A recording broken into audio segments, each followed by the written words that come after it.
पायल एक खुले मिजाज की जिंदा दिल लड़की होती है जिसे उसके पापा ने फुल्ली सेल्फ इंडिपेंडेंट बनने के लिए सब कुछ सिखाया हुआ होता है। एक शाम पायल अपनी बाइक पर सीटी बजाते हुए कॉलेज से घर वापस पहुंचती है, जिसे देखते ही उसकी मम्मी गुस्से में पूरा घर सिर पर उठा लेती है। आ गई महारानी, बहुत बोलते थे मैं अपनी बेटी को सब कुछ सिखाकर दुनिया में मजबूती से खड़े रहना सिखाऊंगा, साथ में बेटी को लफंडर बनना भी सिखा दिया, ये नहीं बताया। क्या हुआ? आज ये कुकर इतनी सीटियां क्यों मार रहा है? सीटी? सारी फसाद की जड़ तेरी वो बाइक और सीटी है, उन्हीं से लड़के छेड़ती है ना तू। हाँ, ये तो गलत है, मुझे बताए बिना ही लड़का छेड़ दिया। हाय तौबा, ये कैसा पति और बेटी मिले हैं मुझे। अरे मम्मी यार, तुम ओवर एक्टिंग बंद करो, और मैंने कोई लड़का नहीं छेड़ा पापा। शिट यार। अच्छा मम्मी, आप पहले मुझे ये बताओ कि आपको ये सब बेकार बातें बताता कौन है? अच्छा, तूने कोई लड़का नहीं छेड़ा? अरे वही शर्मा आंटी, वही बताती रहती है, पर उसकी खबर तो मैं खुद ले लूंगी। अच्छा मेरी प्यारी बेटी, थक गई होगी ना, जा जाकर आराम कर बेटा। अचानक मम्मी को गर्म से नरम होते देख के पायल और उसके पापा कंफ्यूजन में एक दूसरे को देखने लगते हैं। आंखों से कुछ इशारे होते हैं और पायल वहां से चुपचाप चली जाती है। जिसके बाद रात को घर में सबके सोने के बाद दोनों पापा बेटी छत पर मिलते हैं। क्या खबर लाए हो? अरे तुम्हारी मम्मी तो हमसे भी तेज निकली, कोई खबर नहीं मिली। क्या यार पापा, पता नहीं अब मेरी मदर इंडिया कौन सा बम फोड़ेंगी। इसी के साथ दोनों अपने कमरे में वापस जाकर सो जाते हैं। अगली सुबह पायल जैसे ही कॉलेज जाने के लिए तैयार होकर कमरे से बाहर निकलती है तो उसकी मम्मी उसे लड़के वालों के सामने ले जाकर खड़ा कर देती है। जी, ये है मेरी बेटी पायल, थोड़ी चंचल है लेकिन बहुत नेक दिल और होशियार है। देखते ही देखते कुछ घंटों में पायल और शुभम का रिश्ता पक्का हो जाता है, जिसके कुछ दिनों बाद पायल शादी कर अपने ससुराल पहुंच जाती है। सोचा था मम्मी कोई बम फोड़ेंगी, पर उन्होंने तो सीधा मुझे उम्र कैद की सजा ही दे दी। बहू, अब उम्र कैद समझो या बम, रहना तो यही है, निभाना यही है, इसलिए छिछोरी हरकतें बंद करनी होगी। है? ये आप क्या बात कर रही हो? मैंने क्या किया?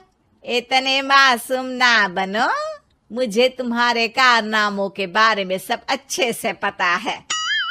ऐसा बोलकर सास तो वहां से चली जाती है, लेकिन पायल सोच में पड़ी वहीं खड़ी रह जाती है। जिस पर शुभम उसके पास आता है।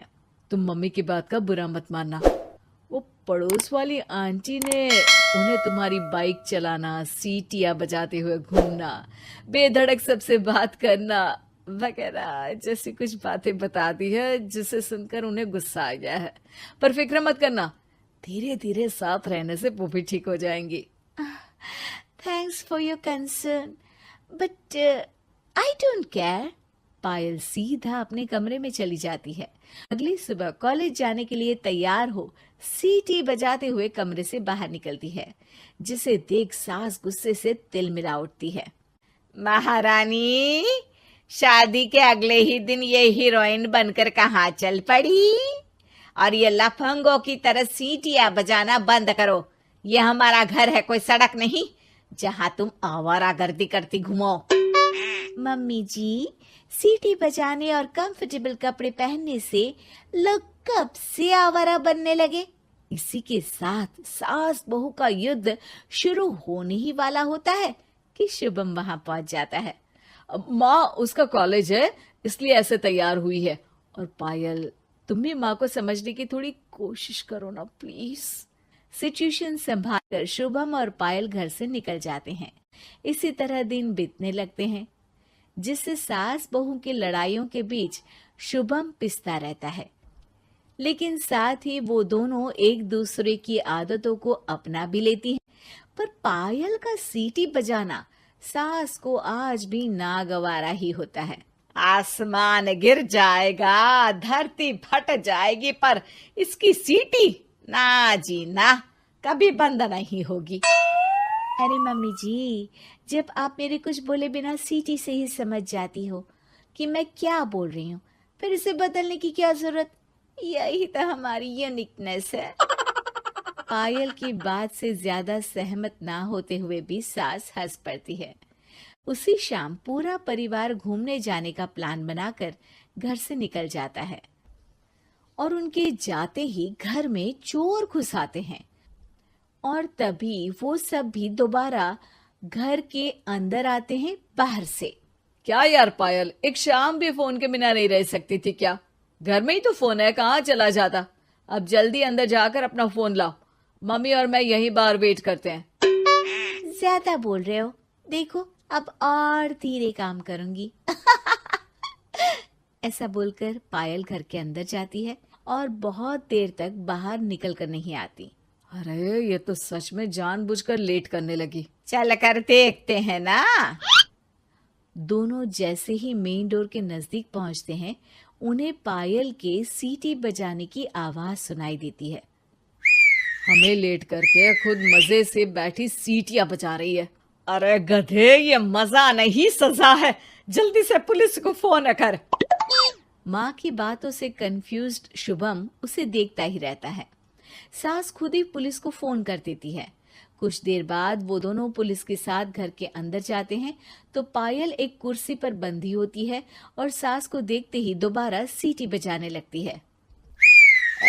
सीटियों की दुकान फिर से शुरू हो गई तू? और क्या इन सबको कह रही है कि चोरा है चोरा है? तुझे कैद किया है, थोड़ा तो तरस खाकर डर हमसे। और प्यार से क्या बोल रहा है इससे? अरे इसके सर पर बंदूक लगा, ठोक दे इसको। अरे चल झूठे, तेरे पास तो हथियार है ही नहीं। सास की बात सुन वहां मौजूद सारे इंसान हैरान रह जाते हैं और पुलिस तुरंत उन चोरों को अरेस्ट कर लेती है। आपको कैसे पता कि इनके पास हथियार नहीं है? अरे सीटी नहीं तो बताया।